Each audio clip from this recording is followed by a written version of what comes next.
You're now listening to Hack and Grow Rich with Shaahin Cheyene and his co-host Bart Baggett, where we discuss hacking your way to success and the unconventional paths to unreasonable success with the people who've been there. And now, the author of Billion, How I Became King of the Thrill Pill Cult, Shaahin Cheyene.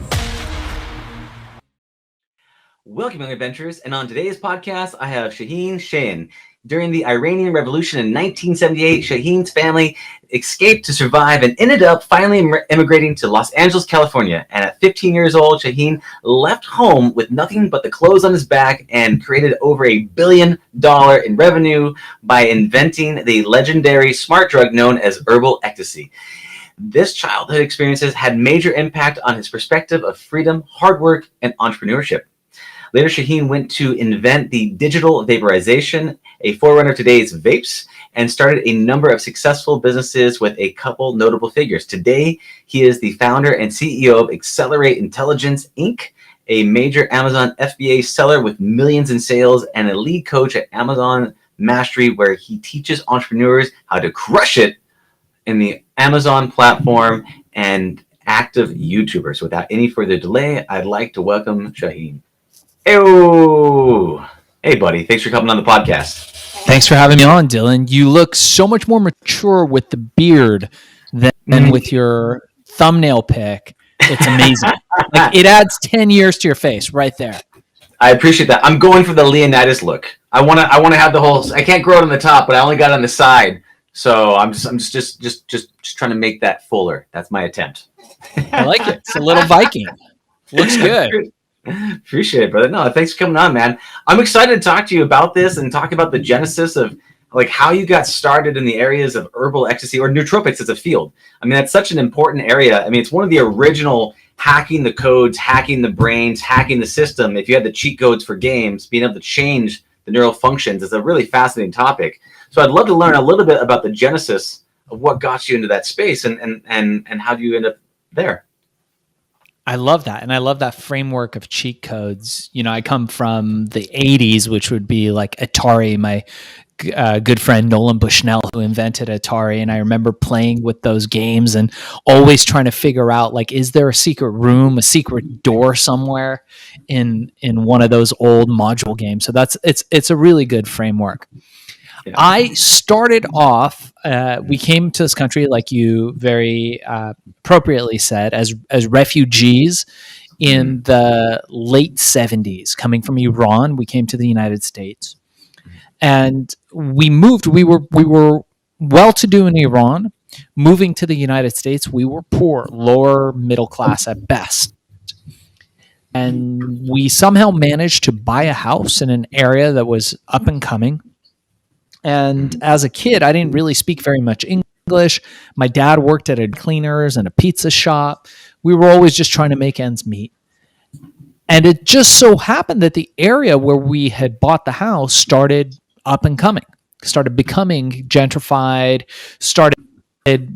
fancy houses started being built overnight, fancy cars started showing up. And I remember thinking to myself that I wanted a piece of that wealth. But I was just a kid, of course, and so I continued through school.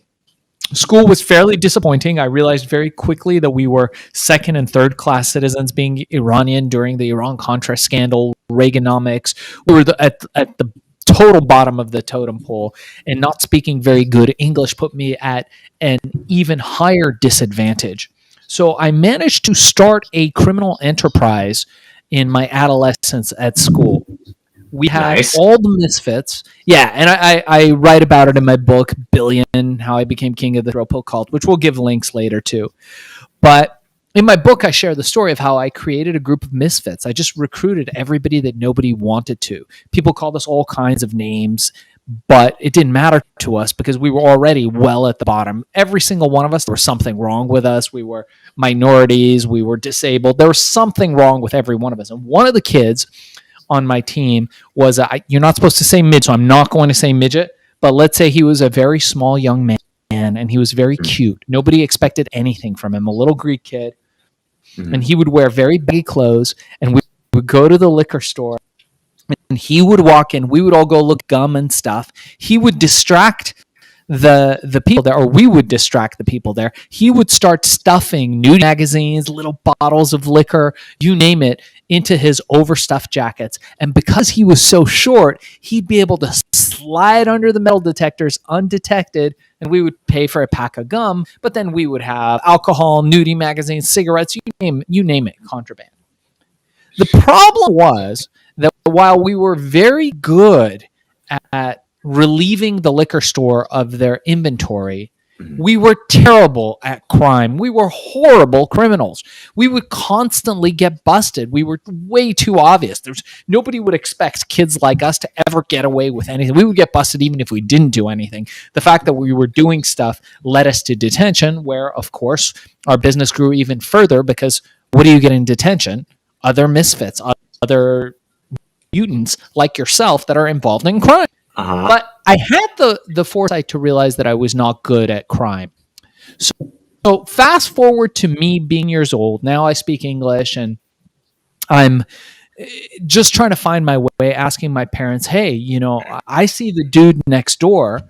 He's got all this fancy stuff. That guy's got a Porsche. That guy's got a blonde, gorgeous girlfriend and, 2 Ferraris. Like, I want that. How do I get that?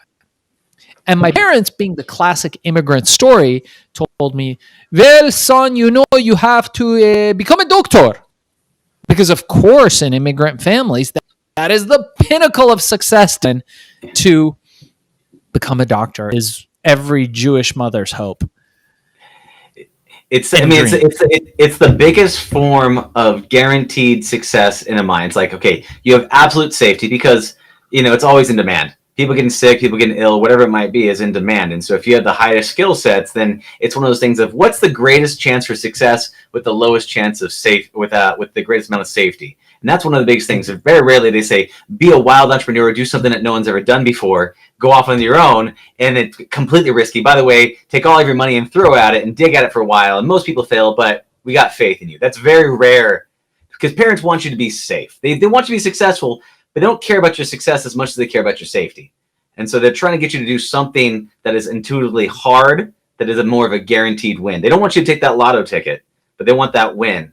What I think is really interesting about what you noted on right there is there's a lot of things that happen in people's lives. And there's stories of a lot of heroes' journeys that you had a moment when you were a kid that you saw potential. You saw an opportunity. You saw someone who had wealth. You saw someone who had an opportunity. And you said, I want that. And then that got burned into your consciousness. And then you tried to go about it in whatever ways you could, criminal activities, because that's the easiest, quickest. But then you kind of seemingly you went to your parents. And my guess is, so you ended up becoming a doctor and quitting all these other things, and that was the path you went down, or was it, or what happened after that path was opened up to you? Well, so of course I went to my parents and they said, become a doctor. And I said, like who? And they said, like Mr. Rafsani next door. Look at him. He has wife. He has Benz, Mercedes, big house.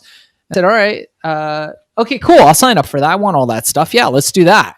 Mm-hmm. How long do I have to go to school? They said, 4 years of college and then 4 years of 4 years of internship. All those 4 years add up. I was like, dude is 50 and he's fat. The whole family's fat. You big old bellies. And he leaves at 5 a.m. He comes back at 8 p.m. The bank owns his house. The bank owns his car. The bank probably owns the whole family. This guy has no freedom. That is not a metric for me. I do not want that. I want what the guy driving the Ferrari down the street. I want that. How do I get that? And my parents had no answer. They didn't. So I packed my bags. I did what any self-respecting 15-year-old would do. I packed my bags and I left home, cut all ties. I knew in that moment, Dylan, that this would not be the only time, but the first time I needed to burn my ships in order to succeed. I was a very extreme individual. And I had made it a point that, I'm going to fucking make it in life or I'm going to die trying. So I left. So let me just pause for 1 second on that one. You talked about, you at 15 years of age, you decided to pack up and leave your home, right? And yeah. What gave you the mental confidence to believe in yourself enough? What was the story you told yourself or what the experience that you had that actually said, yes, this is something that I can do, and I believe that I can figure this out? And what gave you, because usually at that times people are very dependent on their parents for, life and all that stuff. So what was your mental narrative, and what was the experience that shaped that allowed you to believe in yourself enough to take that step? Really good question. The answer to that is the fucking alternative, man. The fucking alternative was to go through the path of maybe becoming a doctor, or worse yet, falling into mediocrity with all the other poor motherfuckers who are out there who are not doing what they want to do and are doing what they're told, who are obeying, who are falling in line with the destiny that somebody else has written for them. I was like, fuck that. This is definitely not for me, man.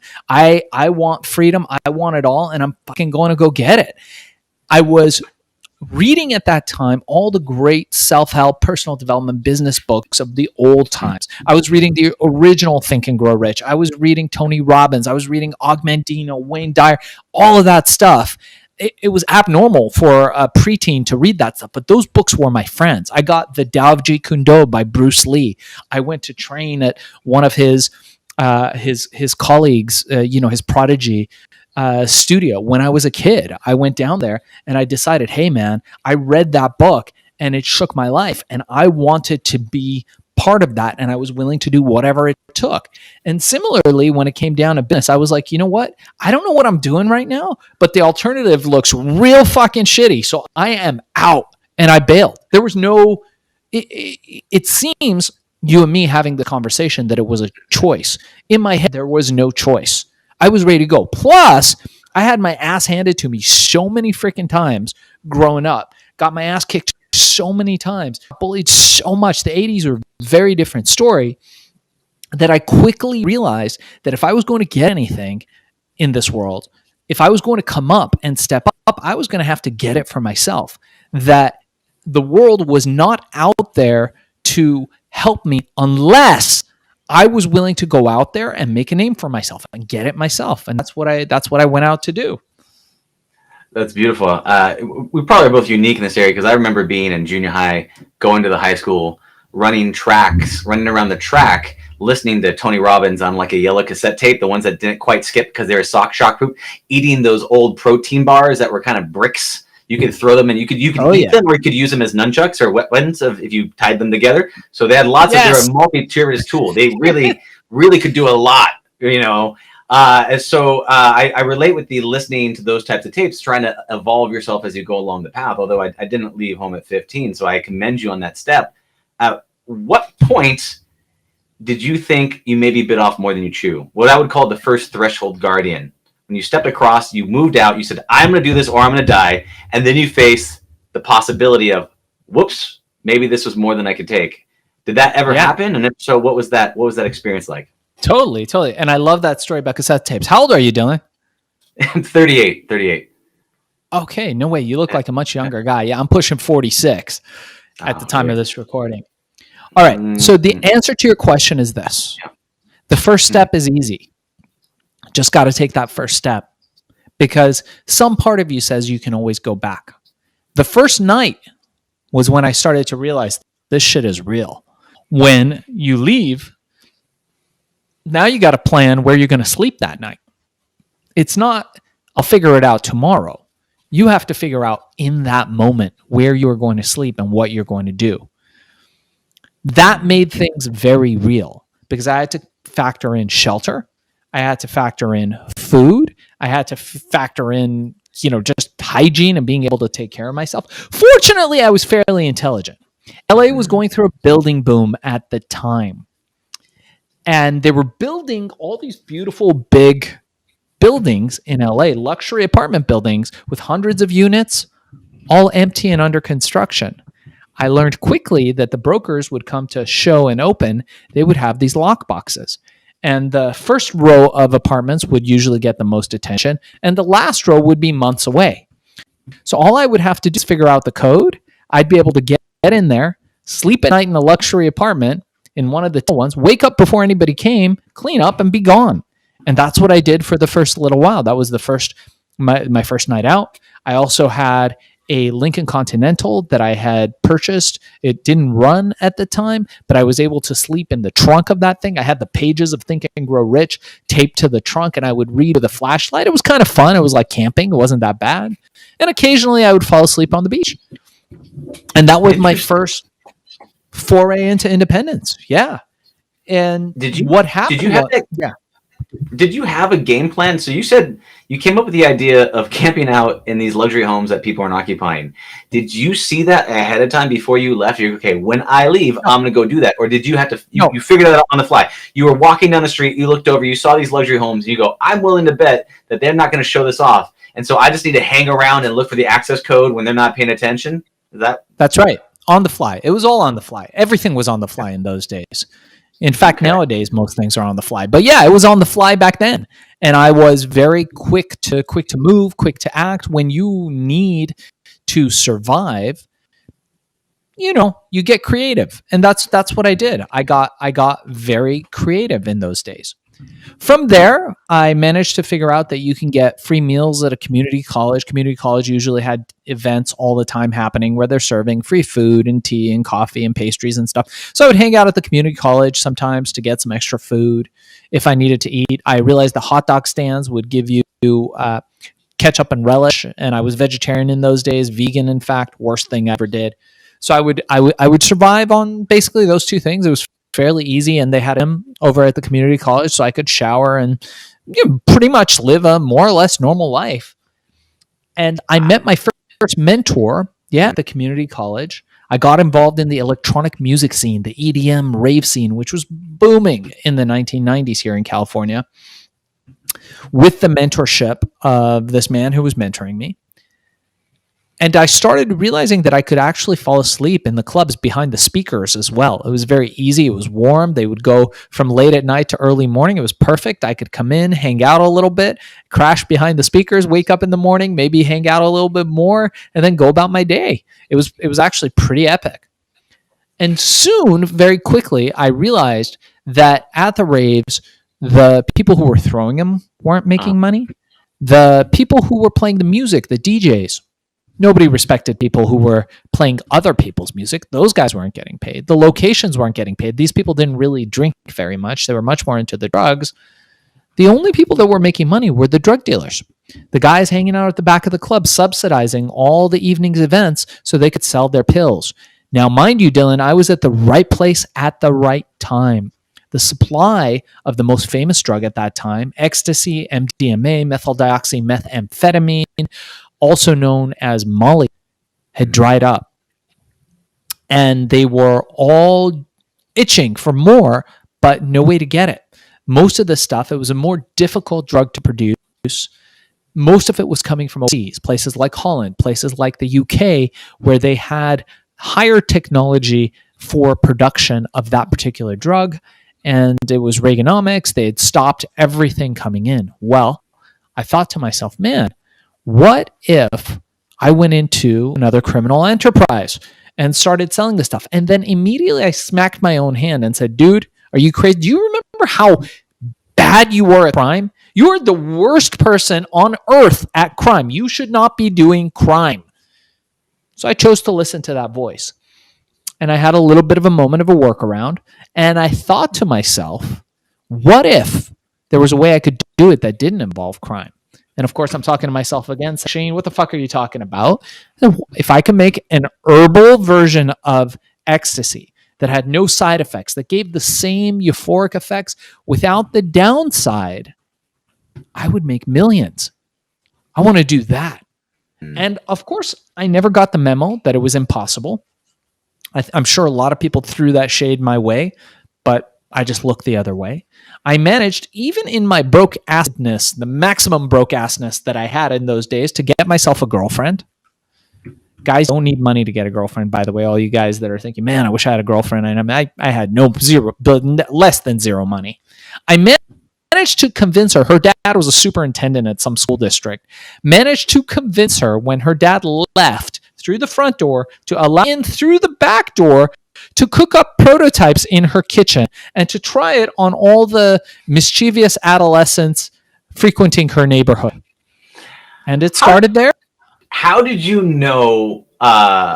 How did you know what chemicals to mix together? What did that process look like? I'm very curious because that's I feel like there'd be a couple of steps along that path that you might have skipped to get from had a girlfriend, mix things together at a house, and started feeding them to people. So what was there in between on that part? Great question. That's the most common question that people always ask me. As 15, how did you know what to mix together? The answer is there was no chemicals in it, so it was all herbal. So it was a mixture of herbs. And the real answer to your question is it doesn't fucking matter. I'll give you the technical answer to what you're asking. The fact that nothing was going to stop me from getting from where I was to where I wanted to be. Nothing was going to prevent me from getting there. So it absolutely didn't matter to me that there was a little bit of information that I didn't have, a little bit of money that wasn't in my possession yet, resources that I didn't have. None of that stuff mattered.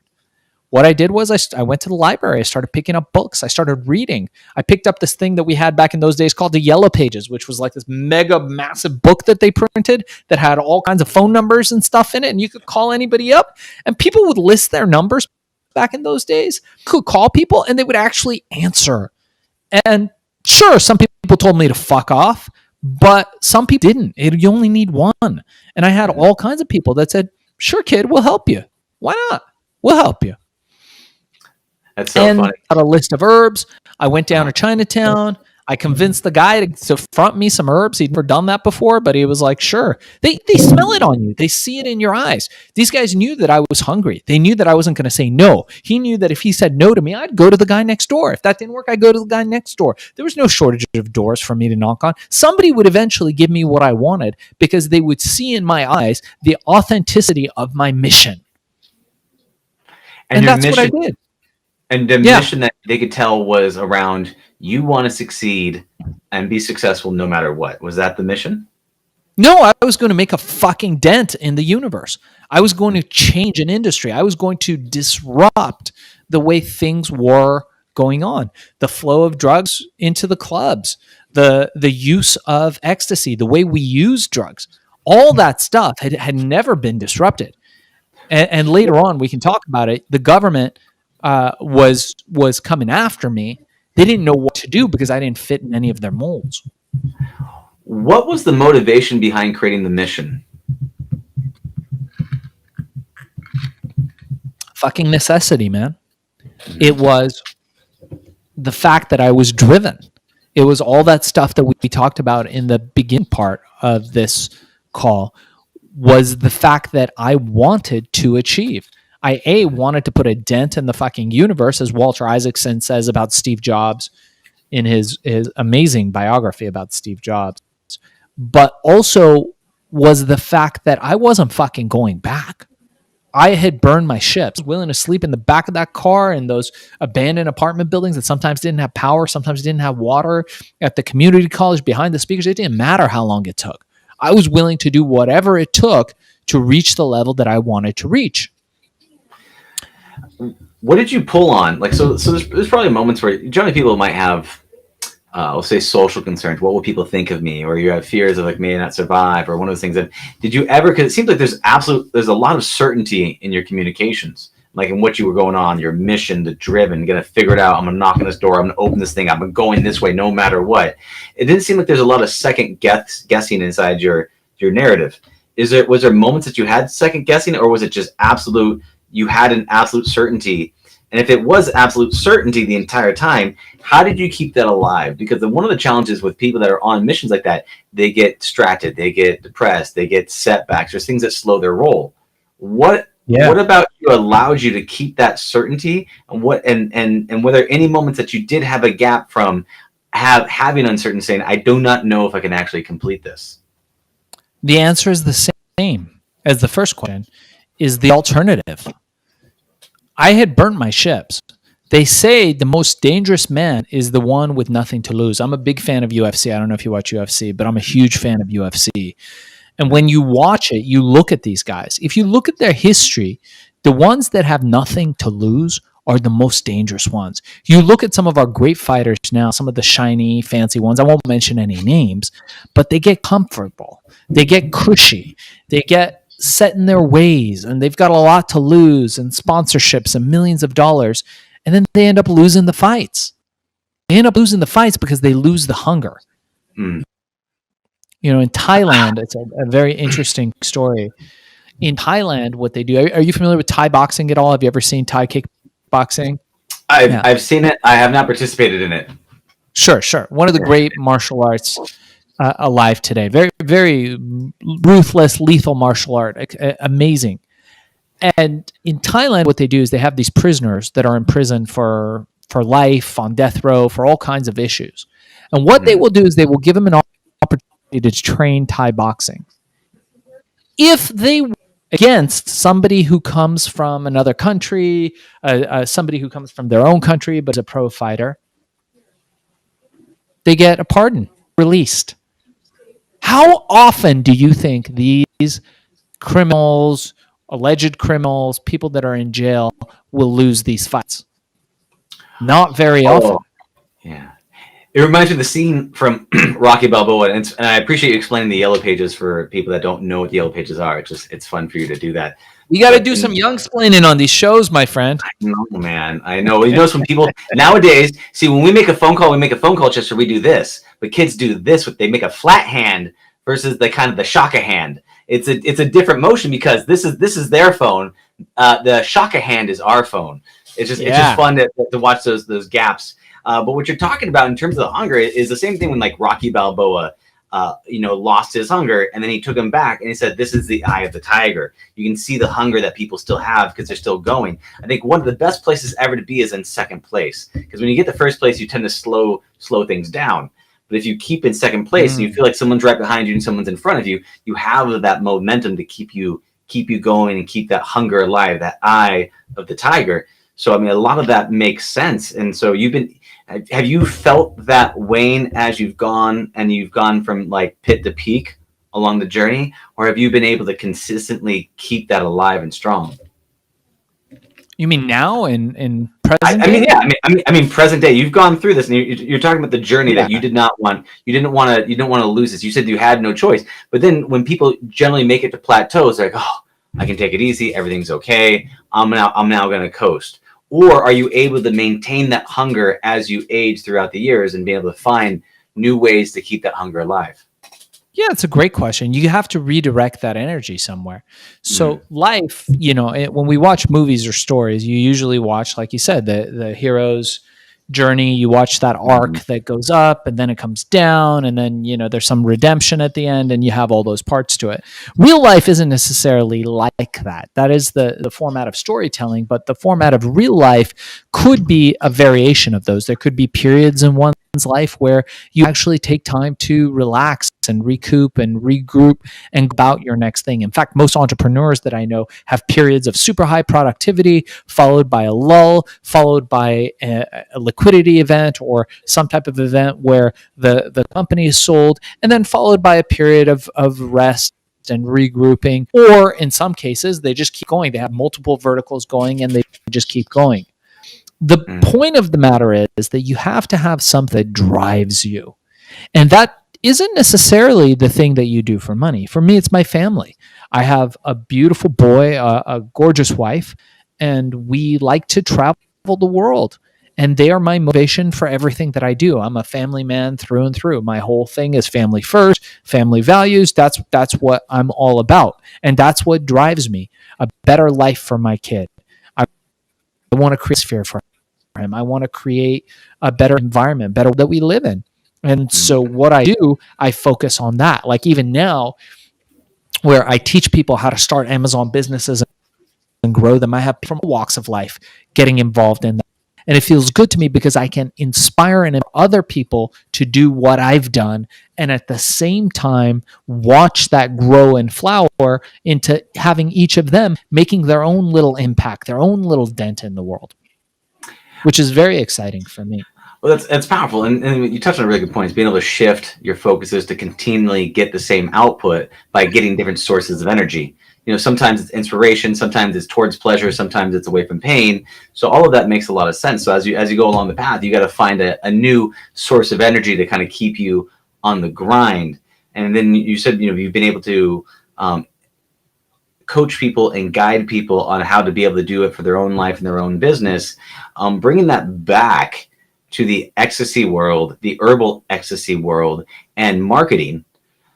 When it comes to marketing, was your first exposure to the marketing, the branding, the naming, going, oh, people want ecstasy, so I'm gonna put the name ecstasy on what I'm selling because there'll be an inherent demand in the name, and I'm basically gonna bolt on my product to that brand and then skyrocket up with that because there's a lack of that product, and I'm gonna call my product X versus you call it, Mr. S's Super Happy Pill. Maybe not have the same impact as herbal ecstasy. So was that your first exposure to understanding that if you name something differently, it's a very powerful insight to actually getting people to convert and buy from you? Let me tell you this. I think first and foremost, all sales, all influence, all marketing, everything starts with one thing, and it can't be taught. It's authenticity. Be a real fucking person. Be genuine. If you don't know who you are, you got to discover that first. And then everything you do becomes genuine. That's the key. And you can't teach that. There's no hack for that. As far as herbal ecstasy goes, it's an interesting story. Because when you're genuine, when you're authentic, I feel truly get into a flow state. And once you are in a true flow state, like in Csikszentmihalyi's book, Flow. Stephen Kotler talks about this a lot in his book, Art of the Impossible. There's a lot of people that have done a lot of great work in this area. Once you're in flow, it's how the things that you need to go on your journey and succeed just come to you. You're not pushing anymore against the world. The world is coming to you. In this instance, I was at my girlfriend's house in the kitchen. We made a batch. We noticed everybody was dancing and having fun. Fucking worked. We had the formula. We had broken the mold. I didn't have enough money to get a machine that puts the herbs in a capsule, so we were rolling them up. We would mix honey with it. We would roll them up into the shape of pills and put them into baggies. We dry it out in the oven and put it into the baggies. And that night, I decided I'd have to burn my ships again. I'm going to the club. Walked into a electronic party, walked up to one of the biggest drug dealers in California, arguably in the world at that time, with ecstasy dealers, I should say. And in the 80s, having tattoos on your face, Dylan, was a totally different thing. Now, if you have tattoos on your face, they call you Post Malone and give you a platinum record. Back in the 80s, even having a small tattoo on your face was a sign that you were criminally insane. People would either run away or feel very sorry for you. This man had tattoos on his face. He had the 3 little tear things that I think meant he killed someone in prison. He had gold teeth. He had scars. This was not the most friendly of human beings. He had 2 girls who were kind of rough but pretty behind him. He had bodyguards. I said, this is it. Walked up to him and I said, hey, man. He's like, look, I'm out of drugs. I'm out of E. And I said, no, I don't do that stuff. No. He's like, what are you, a cop? And I said, no. Do I look like a cop? I'm a teen. What kind of cop's a teen? I'm not even old enough to be a cop. He said, okay, well, what do you want? I said, dude, you're going to sell this. Holding up a baggie of black, like, goo-filled things. He said, fuck off. What are you doing here? Like, you're going to get killed. Get the fuck out of here. And in that moment, I saw my life flash in front of my face. I thought to myself, this is the worst idea ever, that I am surely going to die tonight. But my feet were planted, almost like they were glued to the dance floor. I could not move. And I just looked at him, and he saw the determination in my eyes that I wasn't going to move until he took me up on my offer. And just then, some people came up. He was out of drugs. And I said, look, man, you're out of drugs. You're either going to go to jail, or you're going to sell bad shit that's going to get people sick, or you can sell my stuff. It's legal.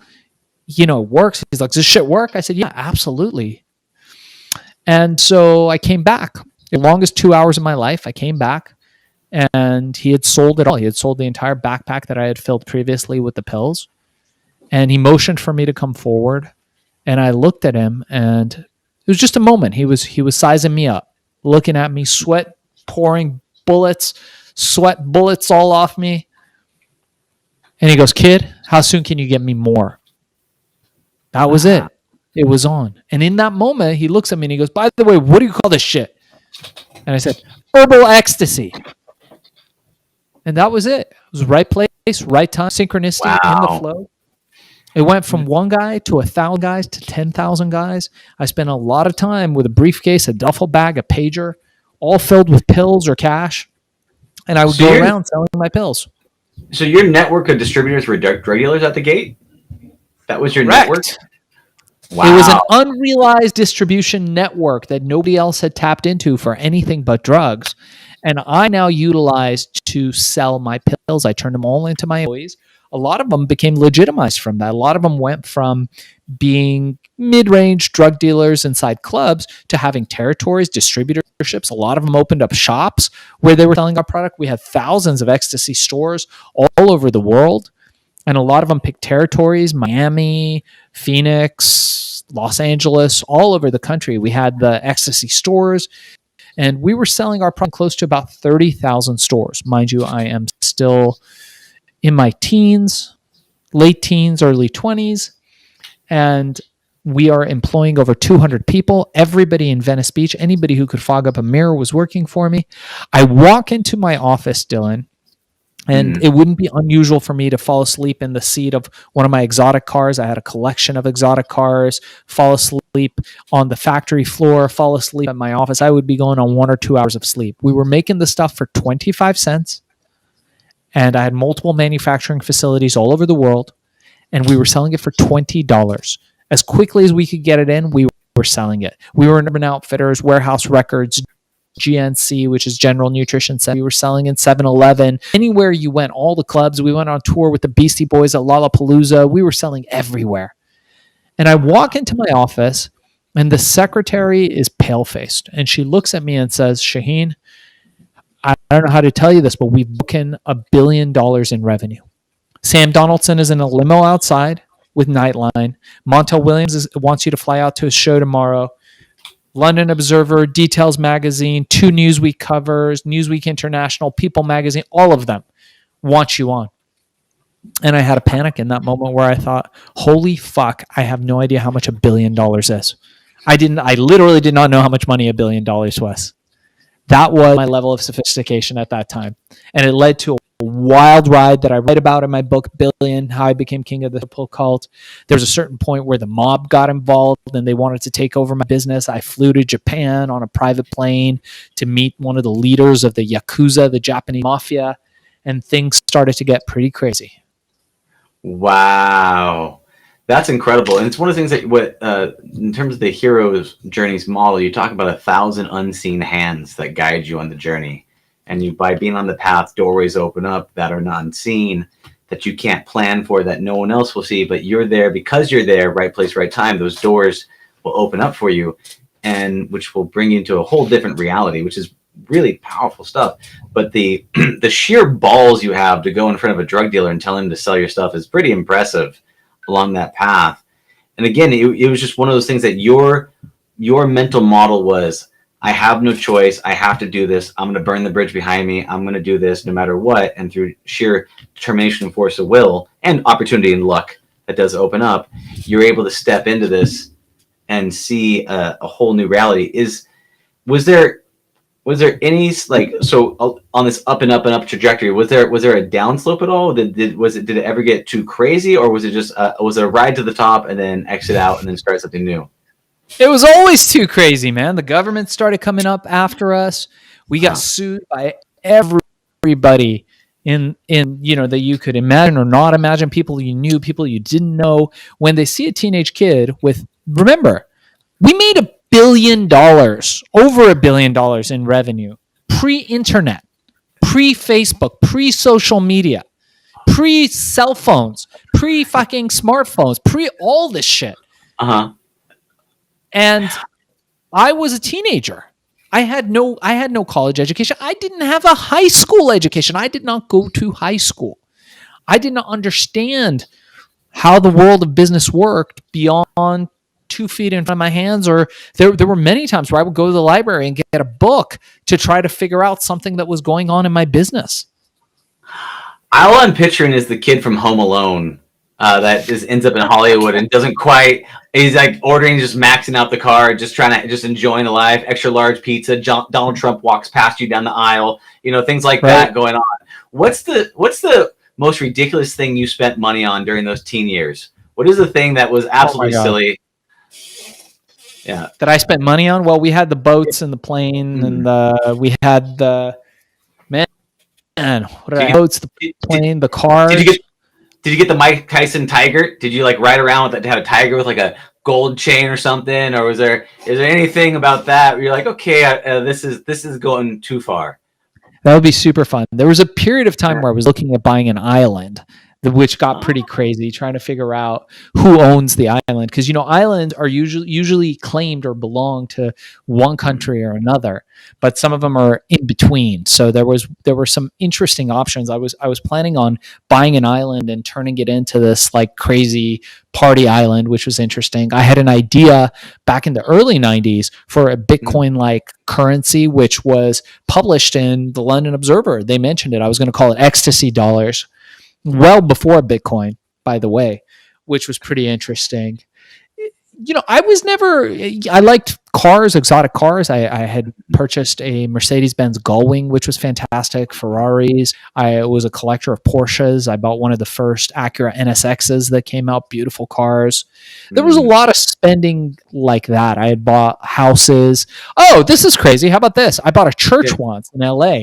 I bought a massive church that was being foreclosed on, and I just walked in and I said, how much? And they told me, and I was like, let's do it. We wired the money the next day, no inspection, no escrow, none of that stuff. And we moved in, and there was this huge red carpet leading up to a pulpit. And I remember the movers going, where do you want your desk? And I thought to myself, yeah, just put it right up there on the pulpit. And so I had my desk for a period of time right on top of the altar of a big church. That was fun for a minute. It was a massive building, super fun. That's so fun. That's so fun. I don't know. All the things I'm picturing is just ridiculous. In the mindset of having like, people come in to try to do business, and then you have like these church going singers in the background just clapping their hands. And this is so talk to me about the transition. So you went from Herbal Ecstasy, and then you got into the areas of digital vaporization. What was the transition from Herbal Ecstasy to digital vaporization, and how did you make that? How did you cross that chasm? Yeah, great question. So the government became a real pain in the fucking ass, man, because they decided that they were going to sue me out of existence. They had no real, excuse me. You feel like you're going to sneeze, but you don't actually sneeze. That's what I have going on right now. But they thought to themselves, how are we going to get this kid? And they couldn't get me. I wasn't doing anything illegal. So what happened was eventually they clamped down so many lawsuits, so many actions. I had in-house legal counsel. I was spending millions of dollars in lawsuits until I just got tired out. It became a game of cat and mouse. They banned one ingredient, and then I would come out and they'd be like, hey, and they'd be like, hey, so what's your new ingredient? I'd be like, it's this. And come up with another ingredient, and I would mention it, and they would ban that. And eventually I got rid of it. Sold that out, and I decided to go figure out a different problem, to solve a different problem.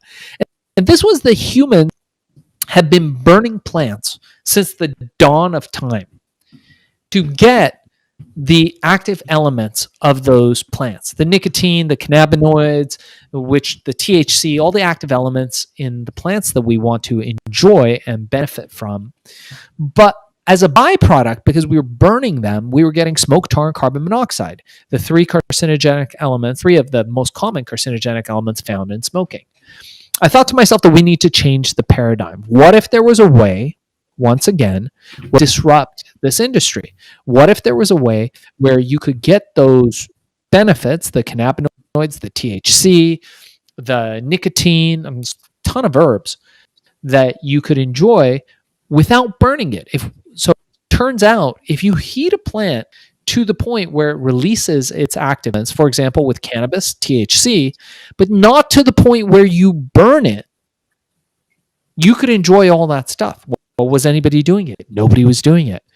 So I went out there, I patented it, I built the prototypes, I built the actual device, and we built the world's first vaporizer. A digital vaporization was formed. True vaporizer, I should say. There were people making attempts at this kind of thing, but nobody had ever really done it until we came along.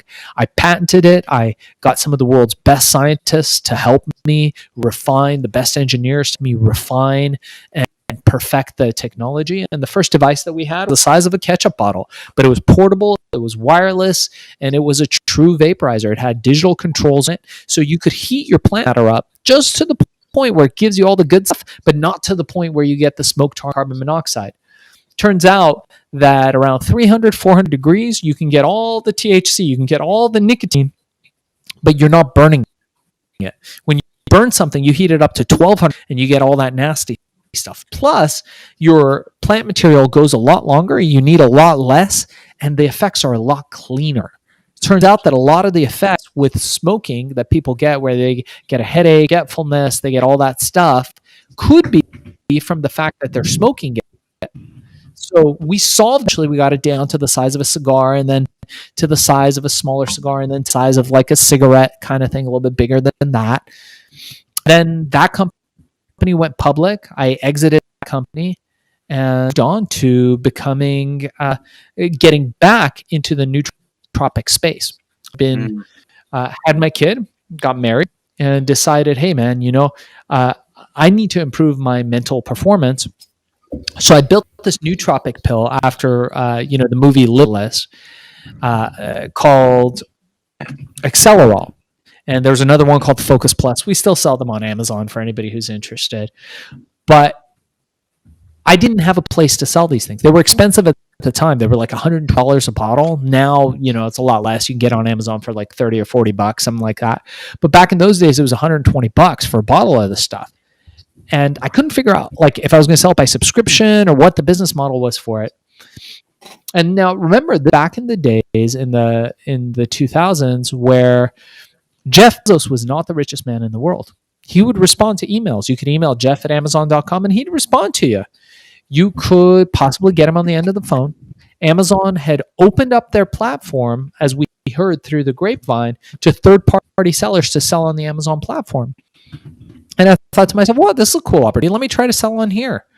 I listed it overnight. I went to sleep, woke up in the morning to thousands of orders at $120 a bottle. No marketing, no advertising, nothing. Just put it up. And I said, holy shit. This is it. This is where the game changes. Let me look into this Bezos guy. And I looked into him and I thought, man, that guy looks like a chump, but he's not a chump. This guy is not one of those goofy nerds. It's not going anywhere. This is one of the most important e-commerce pioneer of our time, and he's going to this platform to be the greatest e-commerce platform that we've ever known. He's going to create more millionaires and billionaires than anybody in recent history. Turns out it was true.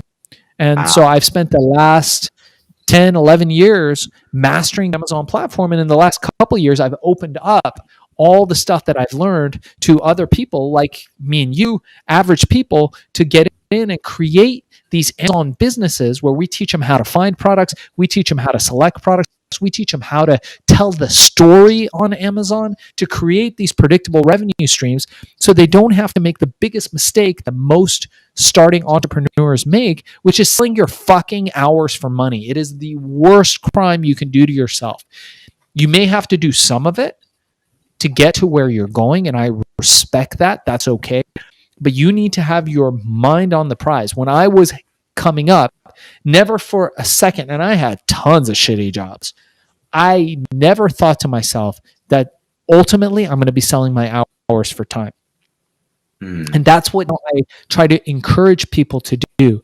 Start a business, have a foundation of safety, have foundational thinking, and go out there and create these businesses, bring you money without you having to work your hours for them. Incredibly powerful. I mean, a couple things I want to touch along that journey. One thing I've noticed is a pattern that I see in yours where you see that there's a demand, you see where there's interest, and then what you do is you legalize it. You increase safety and certainty, and you mitigate risk, which then creates basically a juxtaposition of value. The juxtaposition of value is there's a demand for ecstasy, there's an illegal market, but there is no supply. I'm going to make something legal and available and then pop that up. There's a demand and interest for smoking plants of some kind of shape and form. So then I'm going to make it safe, I'm going to make it reliable, I'm going to make it healthy. And so it sounds like a lot of what you're doing is you remove a lot of the risk in an opportunity that there's already demand. And when there's a lot of risk, and so I've seen that path. I love that, man. In fact, I think it could go both ways. You're right. I think it could be that I remove the risk and I add the risk. In Nassim Taleb's book, The Black Swan, great book, by the way, he talks about how the amount of success that individuals have is exactly commensurate with the amount of risk that they take. So the guy working at a fast food restaurant has a lot less risk than the guy that owns the restaurant, but the amount of success that each could have is commensurate with the amount of risk that they're taking. Well, it's on both sides of the equation, and what you're exactly talking about is you're lowering the risk for the consumer by absorbing the risk for yourself, by taking on the chance that you can actually make something happen. You're lowering the risk of the herbal. You say, I'm going to take on the risk. I believe I'm going to invest my time in this space. I believe I can lower the risk for my consumer, which will then up my own value. Because there's different ways that you can actually create value for somebody. You can increase your promise. This will make everything happen. You can increase the likelihood of that thing happening, right? Or you can decrease time and effort, or you can decrease the risk. So what you did is in that likelihood, you said, okay, you're not going to get arrested. You're not going to get in trouble. You're going to have the benefits, right? And we're going to make this really easy because you're going to be able to get it from the same dealers just the way that you're used to getting it. Right. And so the same thing with Jeff Bezos is what he did. He didn't overpromise and overdeliver. He went to the other side of the equation and he lowered the friction. He lowered the effort. He lowered the time, right, to get what you needed. So, which is really, it's a really interesting model. So when you're thinking about going into these businesses, are you looking at, because Amazon is a commodity market. It's a commodity. There's a lot of commodities out there. And it seems like what you're doing is educating people on how to increase the perceived value of the products that they sell on there. Is that the focus of it? I'll tell you my exact formula, and this is my formula for life selling products. I've sold products on and off Amazon. I've sold hundreds of millions of dollars, billions of dollars in my time of product. So the answer is this. This is the formula. Find a market, not the other way around. Don't create a product and then go looking for a market for it. Find a market. Find what that market needs. Go as niche as you can without getting too small where there's no profit for you, and then come in and fucking dominate that niche. How do you dominate that niche? You dominate it by exercising what Cal calls influence, the 5 elements of influence: social proof, authority, consistency, sincerity, reciprocity, scarcity, all those things. Actually 6. Reciprocity is the 6th. You exercise influence. And what that means is that you have to know how to tell the story. You actually, Dylan, will be an expert at this because you are an expert at virtual reality. And we all know that how you tell a story in virtual reality is very different from any other medium that we have ever experienced. There's different variables, there's different environments. You've got so much going on in the virtual reality world that the language of virtual reality that you would use to tell a story in that environment is going to be very different from an in-person interaction, and it's going to be very different from a e-commerce online interaction. So that's going to be very, very different. In the Amazon world, what we teach is that there is a format to telling your story. There's a way to tell your story. There's a way to master that. And by the way, for anybody who's watching your show, I will offer my Amazon Mastery course for free. I've got a 1-hour crash course that teaches them to go from zero to Amazon seller in a very short time. I'll teach them how to find a product, how to get reviews, how to do all that stuff. And it's normally $200. With your permission, all your viewers and listeners for free if they reach out to me at fbasellercourse.com. I'm sure you'll include it in the show notes, or if they email me, can I give out my direct email? Yeah, please go for it. Yeah. So if you guys want to reach out to me, I answer all emails. I take pride in getting the inbox 0 every day, thanks to David Allen getting things done. So you could reach out to me. I will respond to you. I respond to every single message. It's going to be darkzess@gmail.com, DARKZESS @gmail.com. Reach out to me if you're interested. Put the show name in the title, and I will include the $200 course for you for free, so you guys know.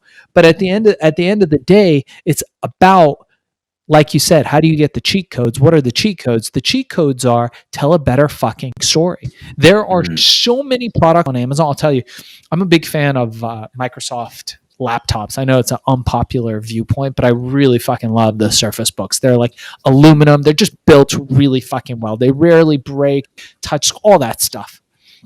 And I was buying a power supply for them. Now, all the power supplies have a USB connector inside the power supply, so you can connect your phone to the power supply if you're on the go or wherever. So an extra phone charger. Okay. On Amazon, there's 400 different adapters for the Surface Book, ranging from $5.99, $6, all the way up until $70. I bought a $25 one. I also bought the cheaper ones. They're all the same. And they have revenue from $500 to nothing to $10,000 a month selling these aftermarket laptop adapters. They're all the fucking same thing. What's the difference? Why does one guy have $20,000 a month in profit, another guy have $700 a month in profit? The products are all the same.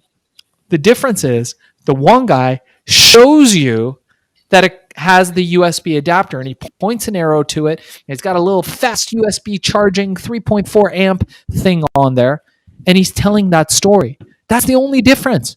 He's taken my course. He's figured out how to tell the story of what the consumer wants.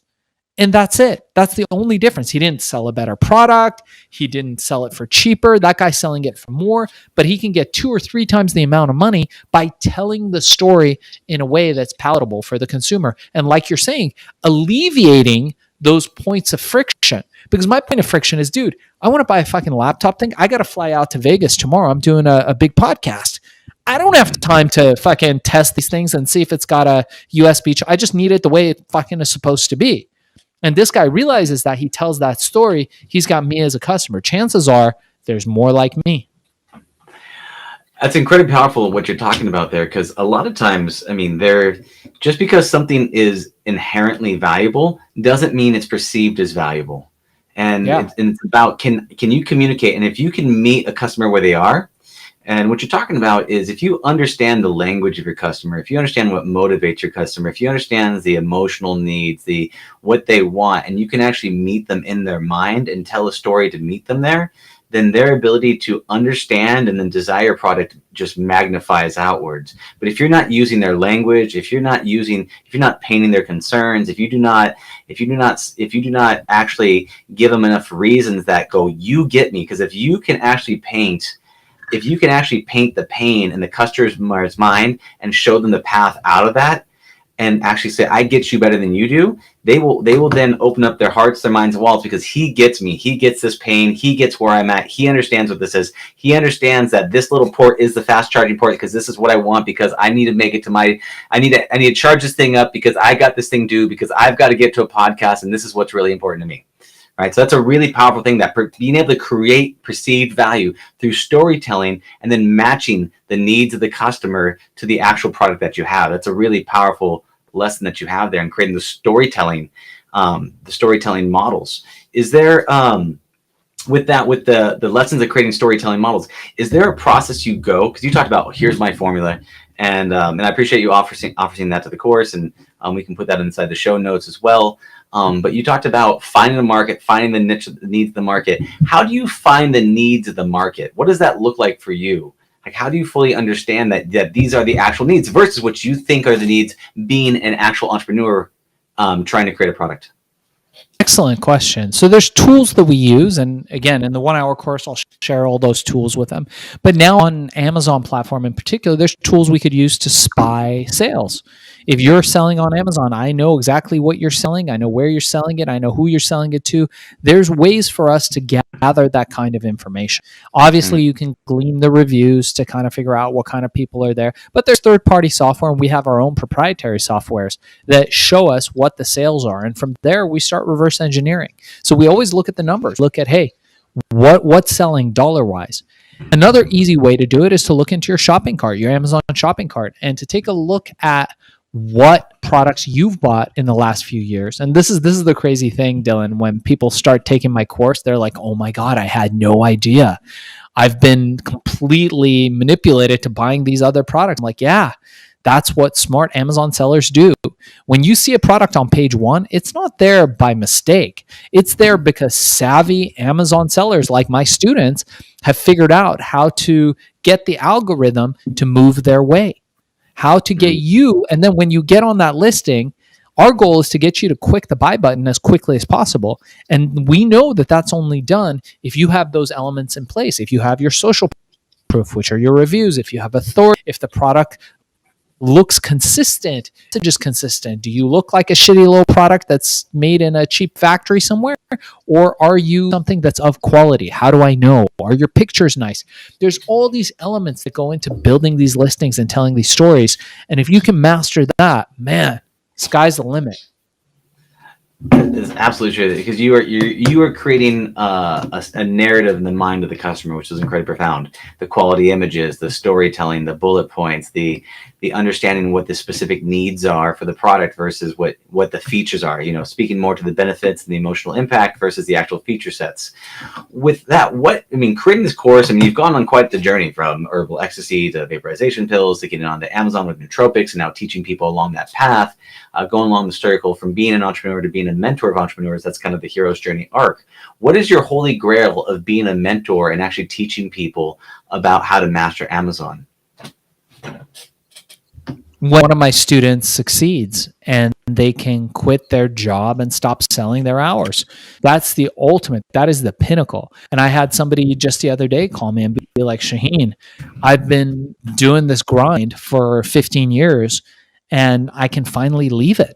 I can leave it because I know my family's taken care of. I know that my family's supported. I know that I can now move on and use the skills that you've taught me to create businesses that provide recurring revenue. I'm going to buy some cash flow positive real estate. I'm going to buy some stocks that are bringing me compounding interest. And I'm going to build those foundational thoughts and start living like I knew I could." That is the pinnacle for me.